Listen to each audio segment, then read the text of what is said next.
Hello प्यारे विद्यार्थियों, आज हम करने जा रहे हैं उदय शंकर भट्ट जी द्वारा लिखित एकांकी 10,000 से जुड़ा हुआ एक अन्य प्रश्न।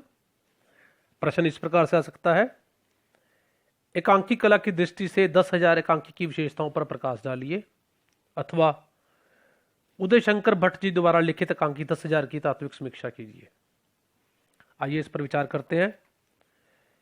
हिंदी साहित्य के क्षेत्र में श्री उदय शंकर भट्ट एक प्रतिभाशाली नाटककार एवं भावुक कवि के रूप में प्रसिद्ध है।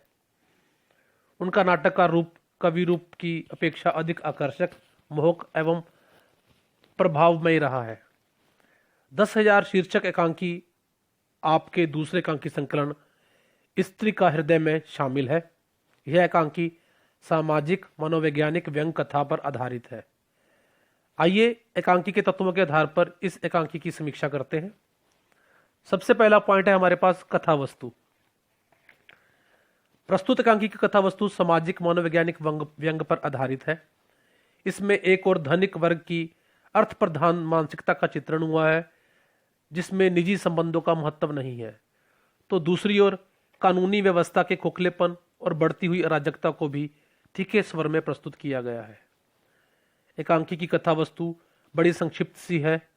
सीमा प्रांत के एक नगर में सेठ अमीर व्यापारी के इकलौते लड़के का कुछ पठान लोग अपहरण कर लेते हैं और फिरौती में 10,000 रुपए की मांग करते हैं। सेठ की पत्नी और लड़की दोनों 10,000 रुपए देकर लड़के को छुड़ा लाने का आग्रह करते हैं, किंतु सेठ जी कंजूस हैं। चमड़ी जाए पर दमड़ी न जाए वाली प्रकृति के अनुसार उन्हें अपने व्यापार की अधिक चिंता है। अभी अनाज खरीदना है, खांड खरीदनी है और 10,000 रुपये सूद पर उधार भी देना है। यदि 10,000 रुपये पठानों को दे दिए तो ये सब कमाई के धंधे वह कैसे कर पाएगा। माँ बेटी को अपने बेटे भाई की चिंता है और सेठ जी को खांड के सौदे की, कर्ज की वसूली की और रुपया सूद पर देने की। वह अपनी पत्नी बेटी की बातों की ओर ध्यान नहीं देता और अपने धंधे की ही रट लगाए जा रहा है। वह सारा दोष अपने बेटे के सिर मढ़ता है कि बाहर गया ही क्यों, गया तो नई नवेली दुल्हन की तरह उनके डोले में बैठकर क्यों गया, जबकि उसी ने अपने बेटे को उगाही के लिए भेजा था। पठानों की चिट्ठी पढ़कर उसका दिल नहीं पसीजता। मुनीम एक सुझाव देता है कि सूद पर रुपया उधार न देकर पठानों को देकर लड़के को छुड़वाया जा सकता है, किंतु सेठ को आने वाले ब्याज की चिंता है। वह उल्टे मुनीम को डांट देता है। उसे लड़के से अधिक अपने 10,000 रुपए की चिंता है, जबकि मुनीम अभी 15,000 तिजोरी में रख कर आया है। आखिर सेठ की पत्नी घर की मालकिन होने के अपने अधिकार का प्रयोग करती हुई मुनीम को 10,000 देकर लड़के को छुड़वा लाने का आदेश देती है, जिसका पालन मुनीम करता है और लड़का घर आ जाता है। यह सुनकर कि मुनीम ने 10,000 दे दिए हैं, सेठ जी बेहोश होकर गिर पड़ते हैं। इस कथा वस्तु में भट्ट जी ने नाटकीय गति का ध्यान नहीं रखा, क्योंकि उनका ध्यान केवल कथ्य पर ही रहा, किंतु कथा वस्तु में रोचकता बराबर बनी रहती है। दर्शक के मन में यह जिज्ञासा बनी रहती है कि सेठ विशाखाराम जैसा व्यक्ति धन का लोभ त्याग संतान को अपहरणकर्ताओं के चुंगल से छुड़वा भी पाएगा या नहीं। एकांकीकार सेठ विशाखाराम की हृदयहीनता को दिखाने में सफल हुए हैं और यही एकांकी में सबसे बड़ी विशेषता रही है। नंबर 2 है जी पात्र और चरित्र चित्रण। प्रस्तुत एकांकी में पात्रों की संख्या सीमित है। प्रमुख पात्र सेठ विशाखाराम है तथा उसकी पत्नी और बेटी राजी आरंभ से अंत तक रंगमंच पर बने रहते हैं। केवल मुनीम ही नाटक के अंत में कुछ समय के लिए आता है। एकांकी में सेठ विशाखाराम का चरित्र चित्रण भी अधिक विस्तार से हुआ है। इस पात्र के चरित्र का एक ही पक्ष उभर कर सामने आया है। वह कंजूस है, हृदयहीन है, पैसा ही उसके लिए सब कुछ है। पैसे के सामने वह किसी भी नाते रिश्ते को महत्व नहीं देने वाला। सेठ विशाखाराम के चरित्र में किसी प्रकार का विकास नहीं दिखाया गया। आरंभ से अंत तक वह जैसा है ही वैसा रहता है। अन्य पात्रों में केवल सेठ की पत्नी का पात्र ही महत्वपूर्ण है। वह एक माँ है और अपने इकलौते पुत्र के लिए 10,000 रुपया देना उसके लिए कोई मायने नहीं रखता। वह मुनीम को अपने गहने तक देने को तैयार हो जाती है और जब उसका पति किसी भी तरह रुपए देने के लिए तैयार नहीं होता तो वह घर की मालकिन होने के अपने अधिकार का प्रयोग कर रुपया अदा करने का आदेश देती है और अपने पुत्र को अपहरणकर्ताओं के चुंगल से छुड़वाने में सफल होती है। लेखक ने सेठ विशाखाराम के चरित्र के माध्यम से ऐसे वर्ग के लोगों का चरित्र प्रस्तुत किया है जो जीवन में धन को ही सर्वाधिक महत्व देते हैं और धन लोलुपता के कारण हृदयहीन हो जाते हैं। इसके अतिरिक्त इनकी बेटी राजी और बेटा पात्र के रूप में दिखाए गए हैं। नंबर 3 है जी संवाद एवं भाषा शैली। एकांकी एक संवादात्मक रचना है। एकांकीकार पात्रों और उनके संवादों के माध्यम से ही अपने विचारों को व्यक्त करता है। इस दृष्टि से संवाद योजना तथा भाषा शैली का एकांकी में विशेष महत्व रहता है। 10,000 शीर्षक एकांकी में संवाद संक्षिप्त, स्वाभाविक एवं प्रवाहमान है। संवादों द्वारा ही पात्रों के चरित्र पर प्रकाश डाला गया है तथा संवाद ही कथा विकास में सहायक भी हुए हैं। मुख्य पात्र सेठ विशाखाराम के संवाद उसके अंतर्मन की परतें खोलने में भी सहायक है। एक उदाहरण देखिए। न मालूम मुनीम ने खांड का सौदा किया है या नहीं। इस वक्त तो खांड खरीदनी जरूरी है, महंगी हो जाएगी, कैसी मुसीबत है। पत्र हाथ में लेकर, पर इसको क्या करूं। भट्ट जी ने प्रायः छोटे छोटे संवादों द्वारा मनोवैज्ञानिक सत्य का उद्घाटन किया है। 10,000 एकांकी के संवादों में पात्रानुकूलता है। सेठ विशाखाराम जैसे धन को ही सब कुछ समझने वाले बेटे का अपहरण होने पर भी बेटे के विषय में कम चिंतित है, धन कमाने के विषय में अधिक चिंतित है। सेठ की पत्नी एक माँ है, उसे पैसे से अधिक अपना पुत्र प्यारा है। यह सब बातें संवाद के माध्यम से हमें स्पष्ट दिखाई या समझ में आ जाती हैं। दे दो 10,000 रुपए तो फिर भी मिलते रहेंगे। लड़का तो फिर हाँ भगवान क्या कर रही हूं। हे ईश्वर मेरे लड़के को लौटा दो, मेरा सब कुछ ले लो, मेरे बच्चे को मुझे दे दो, रोने लगती है। इसी प्रकार भट्ट जी ने प्रस्तुत एकांकी में विशुद्ध एवं साहित्यिक खड़ी बोली हिंदी का प्रयोग किया है, जिसमें भावों एवं विचारों के अनुकूल सरलता एवं श्रेष्ठता के दर्शन भी स्पष्ट हो जाते हैं। यही नहीं, संक्षेप में हम कह सकते हैं कि प्रस्तुत एकांकी संवाद संक्षिप्त, सुष्ट एवं संयत है और उनमें अनावश्यक विस्तार नहीं है। भाषा का स्तर बड़ा ही गहनीय है और वह पात्रों के चरित्र के साथ साथ कथानक के प्रवाहमान में भी सहायक सिद्ध होती हुई दिखाई देती है। नंबर 4 है जी संकलन त्रय। एकांकी में एकाग्रता उत्पन्न करने के लिए संकलन त्रय का उपयोग किया जाता है और एक कार्य से संबद्ध सभी घटनाएं यदि एक ही स्थान पर और एक ही समय घटित दिखाई जाती हैं तो ऐसा करने से एकांकी में एकाग्रता एवं तीव्रता अपने आप उत्पन्न हो जाती है। संकलन त्रय के अंतर्गत काल, समय और स्थान की एकता आती है। भट्ट जी कृत 10,000 एकांकी में तीनों की एकताओं का कड़ाई से पालन किया गया है। एकांकी की सारी घटनाएं सेठ विशाखाराम के मकान के कमरे में घटित होती हैं। स्थान ऐक्य एकांकी के आरंभ से अंत तक एक ही कार्य प्रस्तुत होता दिखाया गया है।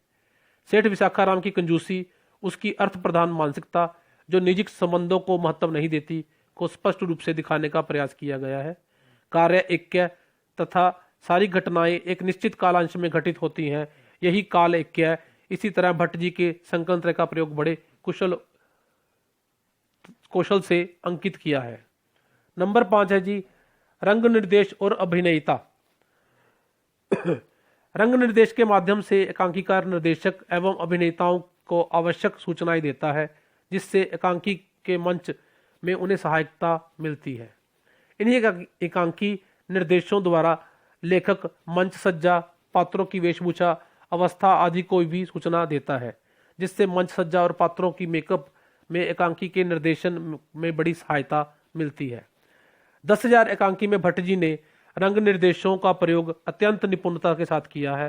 एकांकी का प्रथा उठने से पूर्व मंच सज्जा के लिए जिन वस्तुओं की आवश्यकता है उनका ब्यौरा लेखक ने विस्तार से किया है। कमरे की बनावट, उसकी खिड़कियां, दरवाजे, कमरे में रखा गया सामान, दीवारों पर लगी तस्वीरें, बनी खूंटियां और उन पर लटकी वस्तुएं, सभी का ब्यौरा लेखक विस्तार से करता है। रंग निर्देशों में भट्ट जी ने पात्रों की वेशभूषा का भी संकेत दिया है।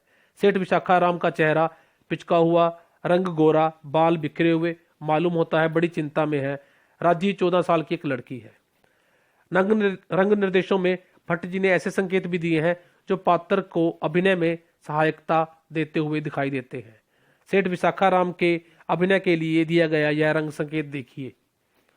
हाथ में चिट्ठी है जिसे बार बार उठाकर पढ़ता है और फिर सिरहाने रख लेता है, पढ़ता है और फिर रख देता है, उठकर बैठ जाता है और छत की ओर ताकता है और धम से फिर खाट पर लेट जाता है। ऐसे ही अन्य रंग संकेतों द्वारा भट्ट जी ने वातावरण निर्माण में भी योगदान दिया है।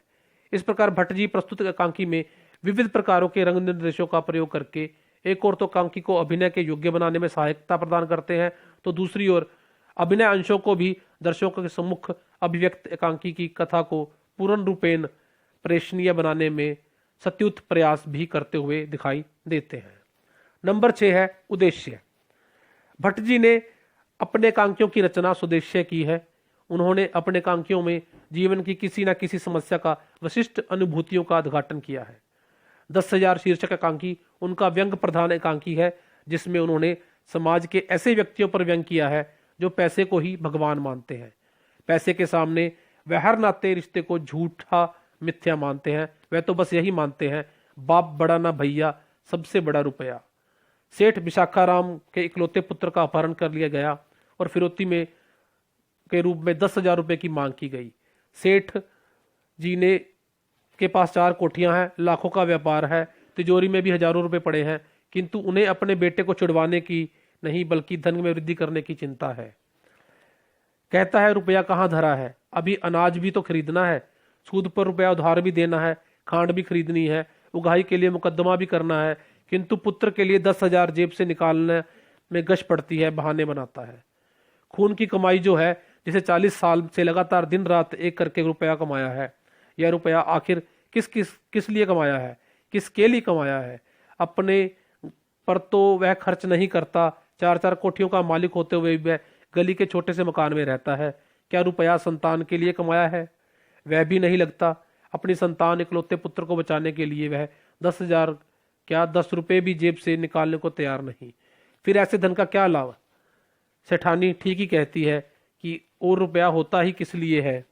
ऐसे धन को कमाने के लिए दिन रात की भागदौड़, दुख तकलीफें क्यों सह रहे हैं? यही व्यंग है जो इस एकांकी का उद्देश्य छिपाई बैठा है। वहीं डॉक्टर श्रीधर सिंह ने कहा है कि इस एकांकी में कानूनी व्यवस्था के खोखलेपन और बढ़ती हुई अराजकता पर भी तीखा व्यंग किया गया है। शायद उन्होंने सुंदर के अपहरण की घटना को अराजकता माना हो और कानूनी व्यवस्था के खोखलेपन को उन्होंने मुनीम के इस उक्ति के आधार पर माना है। पुलिस भी क्या करेगी सेठ जी, पुलिस भी तो डरे है और उसे क्या मालूम नहीं, पर वह करे तब तो। वास्तव में ऐसे किसी बात को भी भट्ट जी का संकेत नहीं है, वह तो मात्र सेठ जी की कंजूसी पर व्यंग करना चाहते हैं। फिर पठानों द्वारा अपहरण सीमा पर प्रांत प्रदेश में, जिसे फ्रंटियर प्रदेश कहते थे, जो अब पाकिस्तान में है और उसकी सीमा अफगानिस्तान से लगती है, कोई नई बात न थी। वहां तो अंग्रेज भी हथियारों की बिक्री पर रोक न लगा सके थे। अतः हम यह नहीं मान सकते कि भट्ट जी ने किसी किस्म की अराजकता या कानूनी व्यवस्था के खोखलेपन की ओर संकेत करने का प्रयास किया है। लेखक का मात्र इतना ही उद्देश्य रहा है कि धन लोलुप सेठ जैसे लोगों पर व्यंग कसना, जो धन के लोभ में अपने रिश्ते बनाते भूल जाते हैं या भुलाते जा रहे हैं। और इसी उद्देश्य को लेखक ने पूर्ण रूप से अपने इस एकांकी में सफल होता हुआ दिखाई भी दिया है। धन्यवाद विद्यार्थियों।